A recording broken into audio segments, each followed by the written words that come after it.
He's Finn. She's April. I'm George the drunk. No, wait. He's Baz. She's Nova. I'm the shark. No, that ain't it either. This ain't Sharknado. It's Vikings Report. Drew and Ted. Drewster, how are you?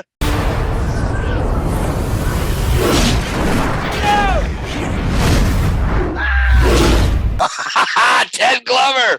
I am happier than a cow chasing a June bug. I'm doing good tonight. I'm drinking some Up Dog. What is Up Dog?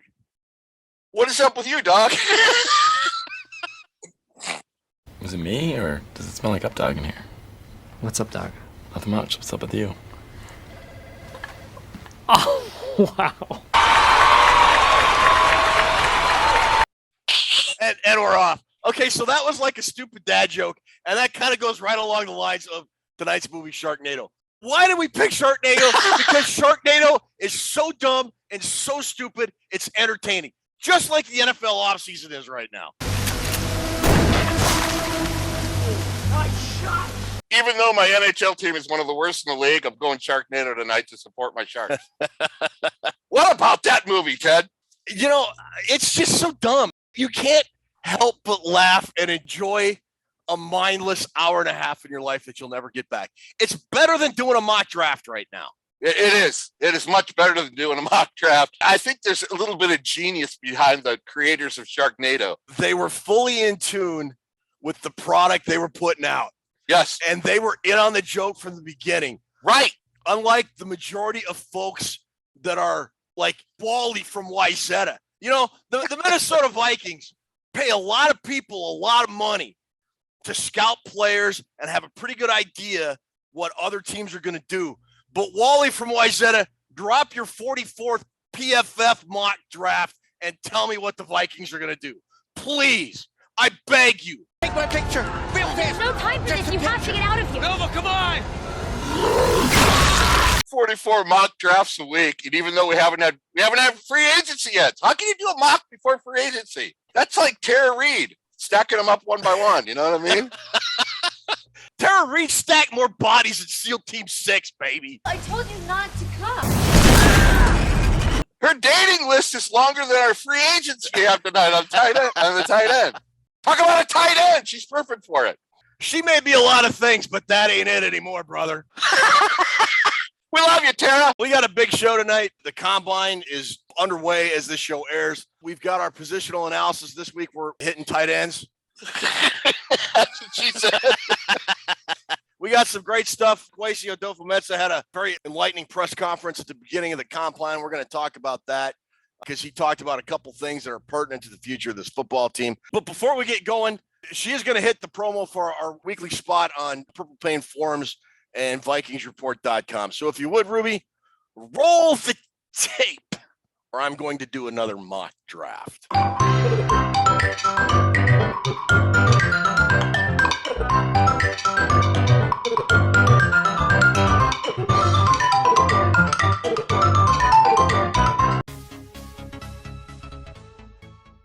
Before we get going, we want to tell you about a website that we are affiliated with. It's called Purple Pain Forums, purplepainforums.com. It's a great message board full of smart, intelligent, funny Vikings fans, specifically Vikings focused, but there's plenty of off-topic subjects to talk about. The college football, the NFL draft, even stuff that has nothing to do with sports, if you're into that. We are the official podcast and YouTube program for Purple Pain Forums. They are our official website / message board. Funky Town and Dan Chat do a great job of moderating that board and keeping the topics lively and moving and everything else. Great place to go talk Vikings football. Check it out when you get a chance. The other place I want to talk to you about is our little humble corner of the internet, VikingsReport.com. On VikingsReport.com, you get all our social media contacts for both Twitter and Facebook. None of us are on Instagram. None of us are on TikTok because that's a commie spy program. Over on VikingsReport.com, you can check out our prize vault. We've also got merchandise from Zazzle.com. You can get a mug. You can get a travel mug. You can get a beer stein. So go over there when you get a chance to check those two websites out.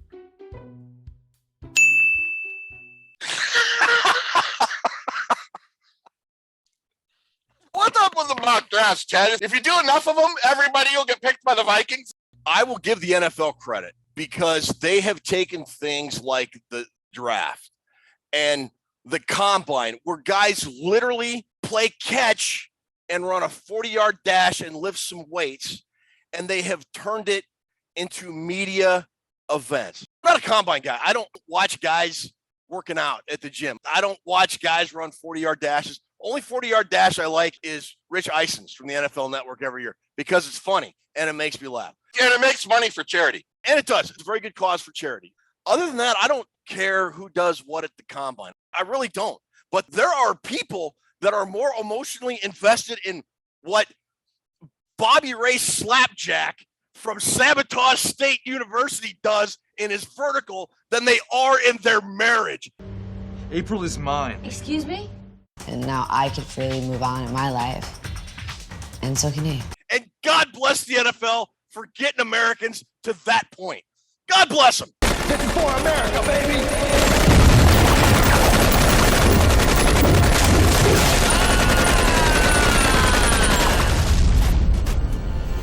Hail to the chief. It's the underwear Olympics. I mean, people are jotting everything down. This guy's 3-cone time was 3.82. The other guy's 3.62. Where could the .20 be? I don't get it. I don't want to watch it. I don't care. Guy's hands are 9 3/4 thing, and if it's not 9 7/8, he's going to fail in the NFL. That's So the big news right now is that Kenny Pickett's hands are small. That's the big headline right now. So his hands measured in at 8.5 inches, and that would mean he would have the smallest hands among current NFL quarterbacks. Right, I know. It's just dumb. 1/4 inch on your fingers. What about Tara Reid? Just Tara Reid. So anyways, we got a big show tonight. We're going to talk about all that. But before we do get going, Drewster, what time is it? Ted, I'm cooler than you are. So why don't you fix your little problem? Fly that helicopter into the F5 tornado and light this candle. He's right. Light that Sharknado. I'm gonna need a bigger chainsaw. All right, I'm cooler than you are. Why don't you fix your little problems and light this candle? He's right. Let's light this candle. He surely is. Light the candle. Yes. Resume the countdown. Oh, Ted, my gosh. I got to ask you, the helicopter thing, you've flown many helicopters on many missions. You know what you're doing about that. They flew that copter that looked like a CBS Channel 5 news copter Yes. into an F5 tornado. Yes. Is that possible? It is not. First time in a chopper? Yeah. Okay. Just had to verify that with a certified helicopter pilot. Oh, crap. Look at all those sharks. You didn't need a certified helicopter pilot to tell you that. I mean, you didn't. But again, that's what makes the movie great. Yeah, exactly. Ian Ziering is like, as the helicopters go into the F5 tornado and not splitting into a million pieces, he's shooting from like, what, 1,000 feet away with a 9mm, shark after shark after, he's just clearing a path for his boy. Shooting them out of the sky, they're falling. And on the last note, you know what they're saying that when people say it's campy and it's stupid? $4.8 billion. That's incredible. B with a B, Ted. $4.8 billion. You just keep doing it. Don't never stop making Sharknadoes. We got to get on with the show. So the NFL Combine's going on. It started off with some pretty sobering news. Potential #1 overall pick, defensive tackle Jalen Carter had to leave the Combine because 2 arrest warrants were issued for him for reckless driving and racing, both misdemeanor charges. I don't know if you remember, right after Georgia won the national championship, a Georgia football player and a recruiting staff member were killed in a car accident related to that. Right. Pretty serious stuff. Does that impact Jalen Carter's draft status, or do you think it's still too early to tell? First, it's too early to tell because you got to let these things play out. You never know what's going to happen by April. There might be new news that clears them of every, you don't know yet. Right. You don't know yet, but there's certainly a GM that doesn't care about if it's a misdemeanor, whatever. He's such a high-rated player. I don't think there's many GMs that even care about it. I still see him as a top 15 guy. Some people say, well, he could fall out of the first round. I don't see it with him. A few GMs are going to cross him off the list, but there's always some that say, unless he's murdered somebody or caused a Sharknado, he's a first-round guy. It's not like he's a fourth-rounder. I agree it's too early, but the thing that stuck out to me is that these are misdemeanor charges. I don't know a whole lot about the law, but I know misdemeanor charges for a lot don't generally involve jail time. And I would bet depending on what the outcome of this is, guys in the NFL have done a lot worse than what Jalen Carter's being accused of doing, allegedly. He put out a statement, said, look, there's been a lot of stuff out here that's simply not true. I'm going to be fully exonerated when the dust settles, and that very well may be. So, yeah, I think eventually when this all comes out in the wash, not a lot is going to change with his draft status. It came out at a good time for him to keep his draft status because it's still a month and a half from the draft. Yeah. If this comes out a week before the draft, people are all emotional. GMs are emotional. It probably would drive them down further. But it's March 2nd. You know, we live in this society, Ted, where a week from now, it's all different. Barring any really story-altering news to come out of this, I would agree with you. I bet not a whole lot.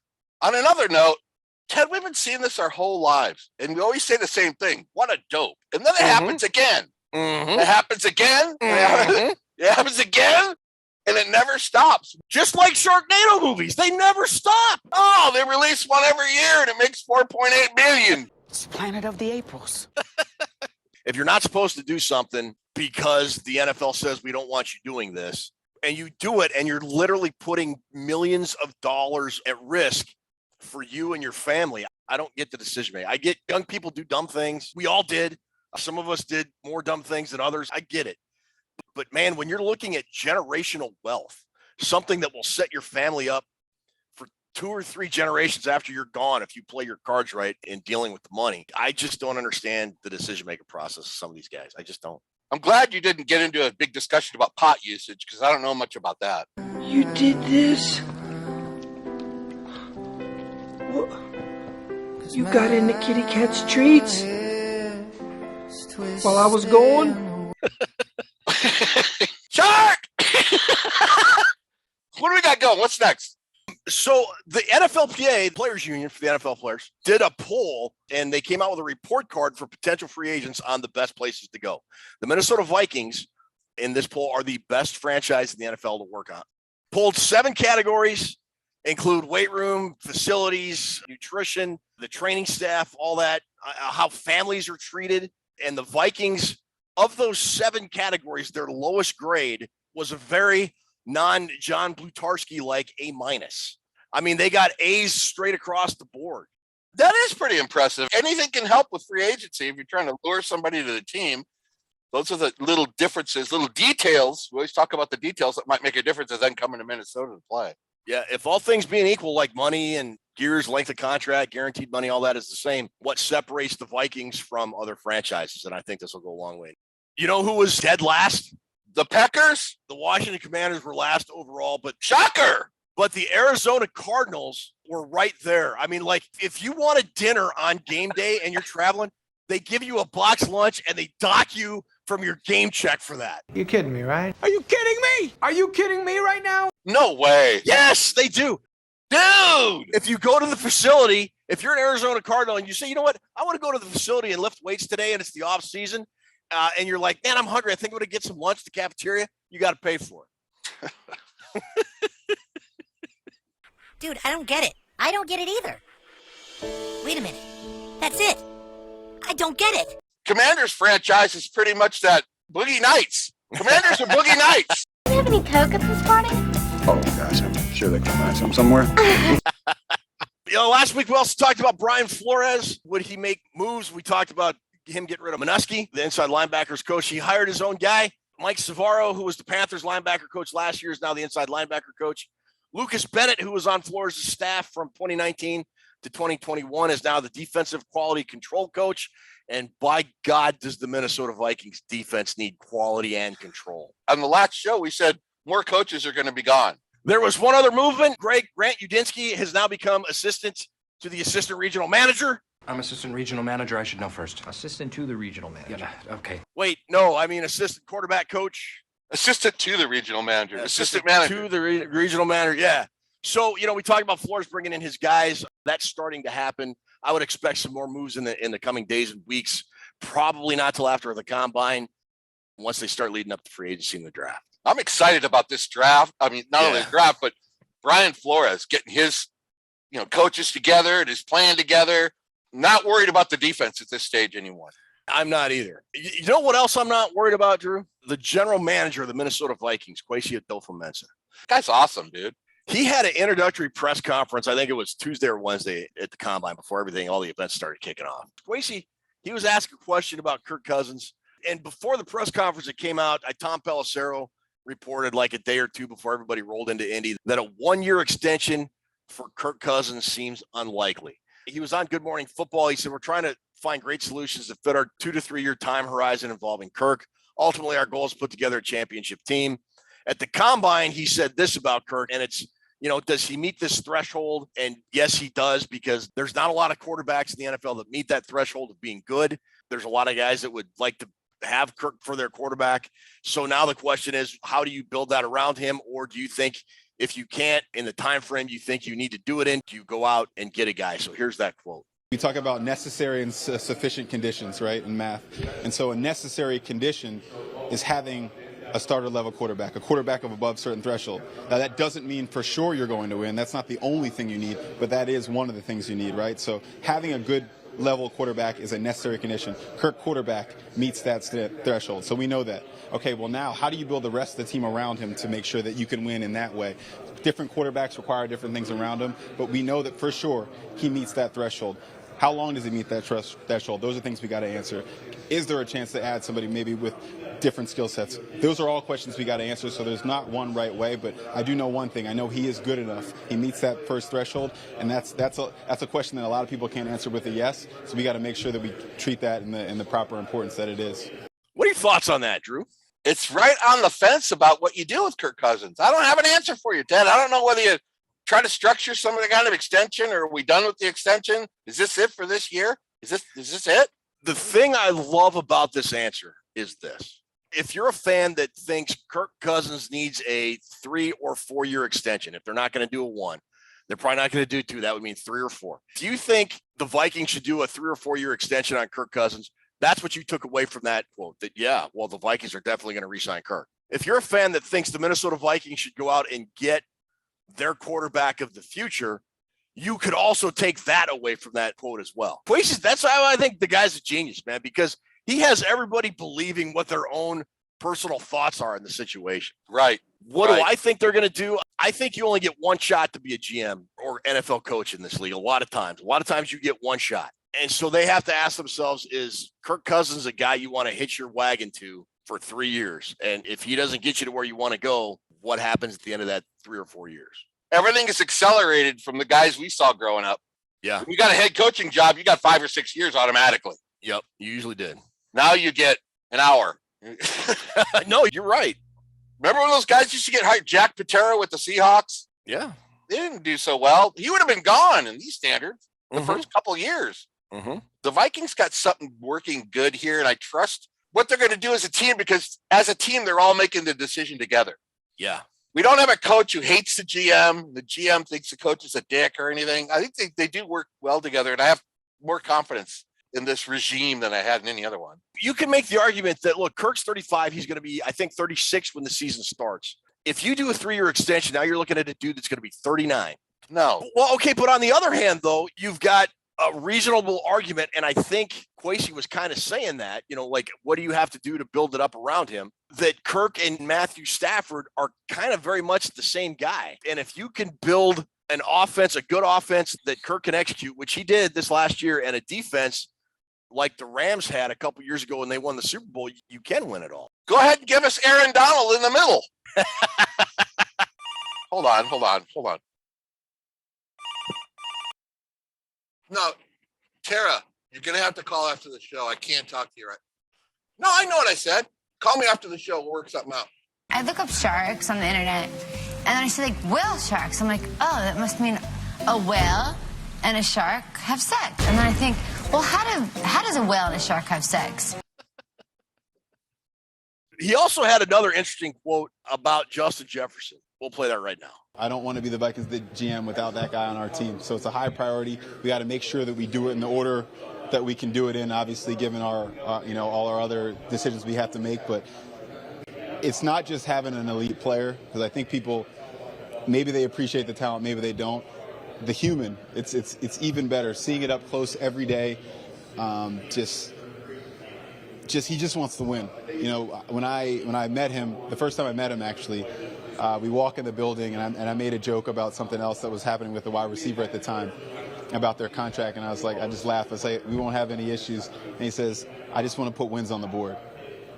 Didn't smile. It wasn't really like this ha-ha thing. It was just the way he said it. That's the guy you see on Sunday who won't turn down double teams, whole defense designed to stop him. He's trying to put the Minnesota Vikings on his back. He wants to win a championship. When you have people like that in your building, try everything you can to not let them out. You're obviously going to trade him. I mean, JJ's out the door. All he wants to do is win, and you do whatever you can to keep guys like that on your football team. Sounds like a guy who's got one foot out the door. Idiots. Are we idiots? After 3 years, 3 seasons, did we trade Randy Moss? No. Alan Page? No. Did the Bulls trade Jordan? They did not. Did Edmonton trade Gretzky? Eventually, but not the first 3 years, no. They traded him on the back end of his career. They did. And he still won a championship with the Kings. With the Kings, he did. Do people not know what they got when they got Justin Jefferson, Ted? They just think he's just a number one receiver. He's a generation receiver. I think he is. Sharknado made $4.8 billion. That's about what Justin Jefferson's going to make on his next 5-year deal. $4.8 billion. He's going to get the GDP of India, and he deserves it. I feel so alive. Cha-ching, cha-ching, cha-chingery. Money, oh money, how I love thee. Well said. To show you how much the Vikings value Justin Jefferson, and this was kind of a controversial. Ben Gessling tweeted this out, I think on Monday, early part of the week. He said earlier, I don't want to be GM without Justin Jefferson on the roster. And Justin Jefferson is going to be in the conversation on some roster decisions. I don't think Justin Jefferson is going to pick and choose what guys are going to be cut and what guys are going to be signed and all that. But I think they are going to keep him in the loop of, hey, this is what we're thinking at the quarterback position, whether it's keep Kirk, let him play out his deal and go find a guy. I don't really see that as being a bad thing. Do you? No, I don't think it's a bad thing. Part of my argument about Cousins has been, look at JJ's numbers over the course of the last 3 years. Mm-hmm. He didn't do that all by himself. He didn't. You get a quarterback in here that's going to lower those numbers by a third. Justin Jefferson ain't going to be happy. He wants somebody that can get him the football, somebody who's experienced. A lot of people are saying, well, Justin Jefferson's making roster decisions. That is not what Kwesi Adofo-Mensah said. Maybe that's what Mike Lynn would want to do. Mike Lynn. Shoot me into the sun. All right. Look, so that's all the combine news and the Vikings news going on right now. We're going to roll to our positional analysis introduction. And if you missed it last week, it's my grandson, Gabriel. Gabriel, buddy, hit it.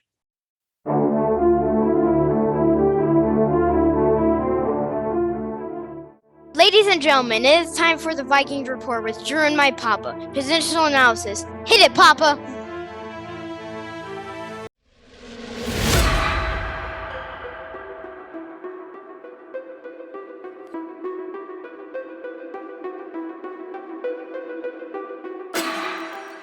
What are your thoughts overall on the tight end class for this year? You know, we haven't really had a tight end class that erupts with 9 or 10 blue chip players. Mm-hmm. I don't know why. It's always 1 or 2, and then teams wait and they take guys late. Ted, in the last 4 NFL drafts, there have been only 2 tight ends selected in the first round. Can you name them?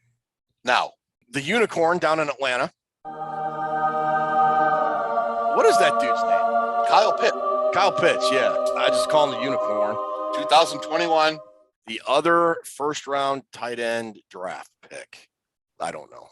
Noah Fant for the Broncos in 2019. Iowa. Yeah, the Iowa guy, yeah. Last year, there was only 4 taken in the first 101 picks. Total amount of tight ends. That's 42 tight ends taken in the last 3 drafts. All right, so look, obviously, if the Vikings do get a guy, it's not going to be your guys you have at the top of your list. Michael Mayer, Dalton Kincaid, Luke Musgrave, Darnell Washington. I'm disappointed that you don't have an Iowa tight end ranked higher than 5 because, look, we talked about the wide receiver position last week. I kind of bragged about Ohio State being wide receiver U.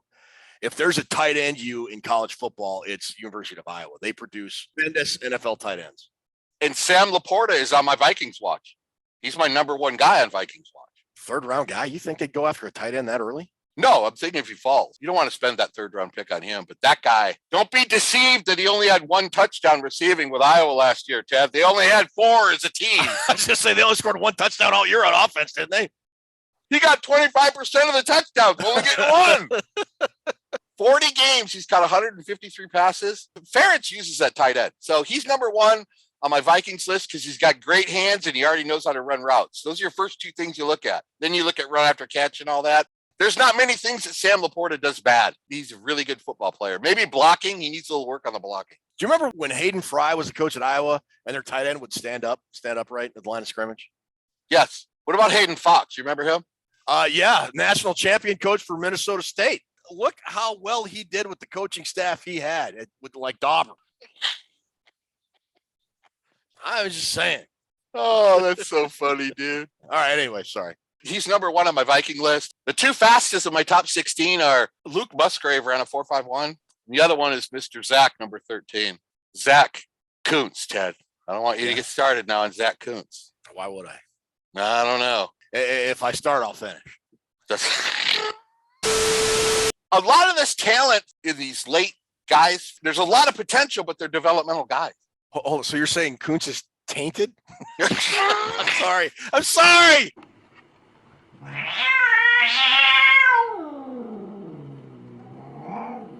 There's a ton of potential, but these guys need a lot of work, Ted. You know, Schoonmaker, he's on the list. He made my list, and he's got a lot of work to do himself. He's a good tight end. He's something the Vikings could use. He moves the chains, great hands, and he's a great blocker. He's probably one of the best blockers in this top 15, but he needs to work on catching the ball and contested catches and things like that. That was going to be my question to you. Out of this list, I would argue that if the Vikings looked for a tight end in the draft, it would be late and it would be more of a blocking tight end because you've got Hawkinson as your de facto wide receiver 2 right now. Is Schoonmaker the best blocking tight end that you have on this list, or you got another guy you think's a little bit better? My best blocking tight end is probably Darnell Washington from Georgia. It's kind of unfair to look at his numbers from Georgia because he played behind that Brock Bowers guy, who will be the number 1 tight end taken next year. Just like Trey McBride was last year, Mayer will be first this year. Next year, it'll be Brock Bowers. But he is a great, great blocker. I put Schoonmaker up there with him. Payne Durham from Purdue is a great blocking tight end. It's weird. When guys are great blocking tight ends, and they don't do much on the receiving end. Kittle's a tremendous blocker and receiver, run after catch, contested catches. He's got all of it covered. A lot of these guys, if they're really good receivers, they're poor at blocking. I will say this, Dalton Kincaid of Utah, if he was a better blocker, I'd have him ahead of Mayer. Both guys are NFL ready to play. Kincaid's a better receiver. Mayer's a better blocker. That was the difference between 1 and 2 there. But both of those guys are really, really good players. How about Tucker Kraft from South Dakota? Yeah, how about him? South Dakota's the Jackrabbits. They are. Bet you that's where Terry Reed went. Terry Reed. Tucker Kraft. He's like Hunter Henry, Ted.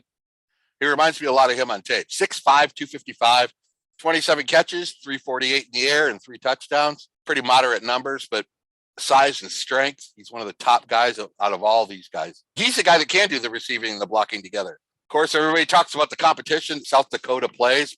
Didn't South Dakota State win the FCS national championship? I believe they did this year. People talk about the level of competition. Doesn't matter to me. If you can play, you can play. Needs a little work on his hands and route running, but everybody does. Everybody needs help on route running.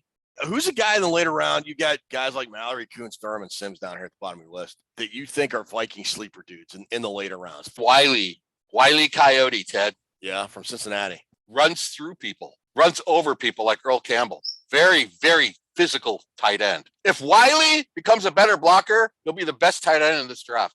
Size, great receiving skills, versatile. You play him every down. He's ready to go. And I wish I could have ranked him even higher, but even though he's a good blocker, he's still developing as a blocker. All 15 of your guys going to get drafted, you think? You know, usually I only get about 9 to 11 guys drafted. I'm going to say for this draft, I like the potential more than last year's draft for the tight ends. I think they could work out in 2 to 3 years being a better draft class than the 2022 guys. I am going to say 11 get drafted. Okay. Everybody has something to work on. But I like this class, Ted. I don't think there's any bums in it. I'm just not enamored with the tight end position, at least in the draft. I just don't think drafting a tight end in the first round makes a whole lot of sense. I mean, I never got the hype of Kyle Pitts. I just never did. maybe it's positional bias for me, but I just don't see a whole lot of value added unless you're a Travis Kelce or a George Kittle, or even I would say a TJ Hawkinson at this point. The position you draft a guy at better produce, and he better produce a lot right away. And if he doesn't, you're really running the risk of a guy being called a bust. Pitts was hurt, and I get all that. There's never a reason for me to take a tight end in the top 5 when you've got corners, defensive tackles, defensive ends, wide receivers, maybe quarterbacks on the board that can have a much bigger impact on your team a lot earlier. Right. The last 3 drafts, 2 of them have had no tight ends taken in the first round. What does that tell you? Yeah. I see the Vikings maybe finding a free agent, like a real cheap free agent or something, but this is not something I'm really looking at the Vikings addressing in a major way, either in free agency or the draft this year. I'll throw this out there as we finish. You know, it was really good to run after catch. Davis Allen from Clemson. Some of these tight ends can find the open spot really easy. Davis Allen is a guy that not only gets open, but could run with it after he catches it. All right, so that'll do it for our positional analysis review for tight end. Next week, we'll be doing the offensive tackle position. Again, not a position, a great need, but I think there's some depth guys there that the Vikings could look at. And Drew, buddy, you will fill us in on all of that information next week at that position.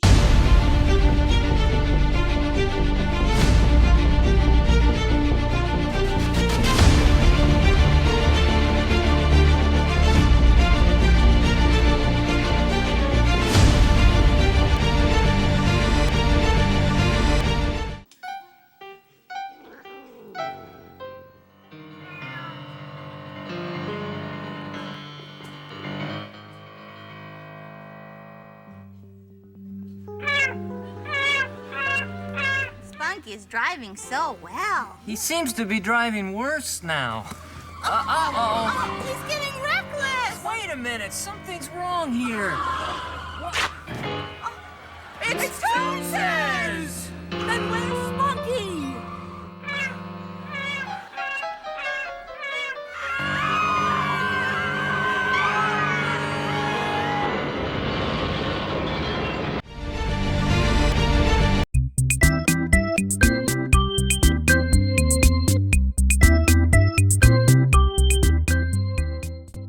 Much better, Ted. And I want you to comment on it. Okay. I've got the last 20 years of Vikings drafts written down here on this sheet for tight end. Look at you. These are all the guys that have been drafted since the year 2000. You tell me good or crappy. Okay. All right. Giles Cole. Never heard of her. Jeff Duggan. Mediocre at best. Great Mickey Schuler from Penn State. Remember him? Oh, he's gonna be a superstar.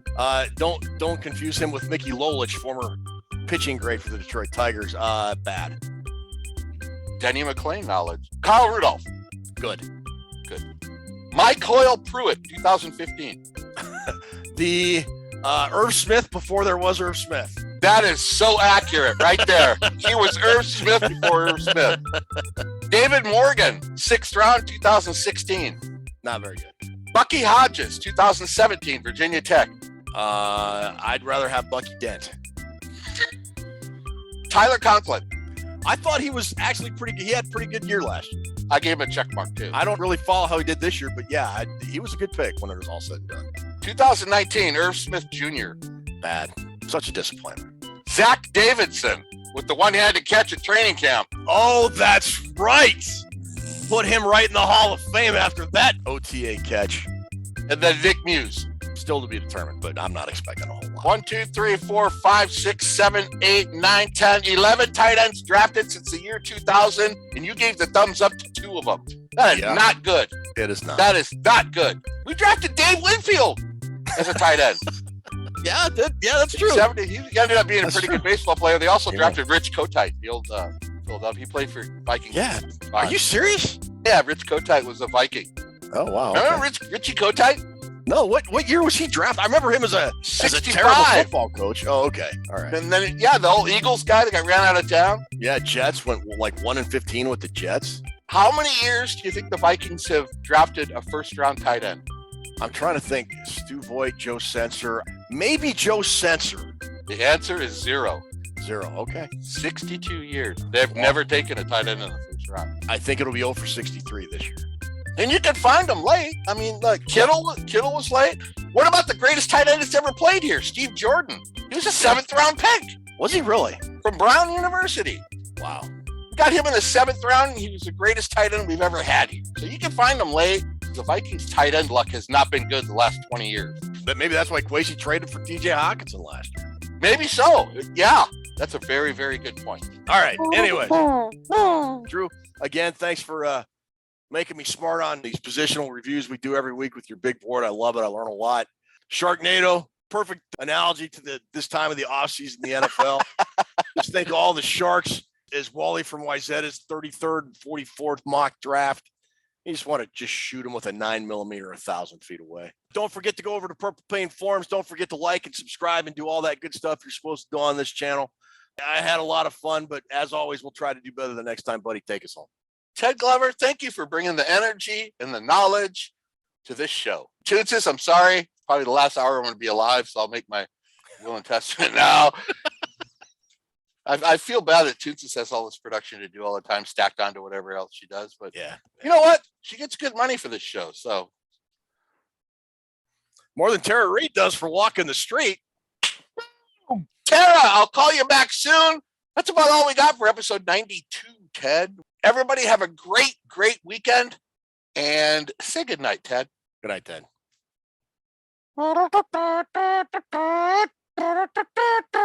Shoot the shark!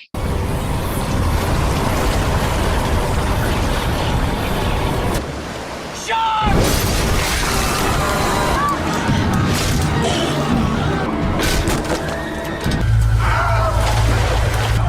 Just can't sit back and watch this.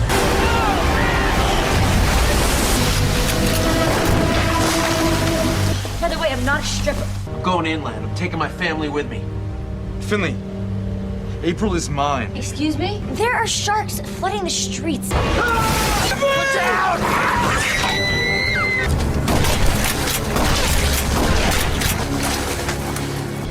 Looks like it's that time of the month. Need a lift?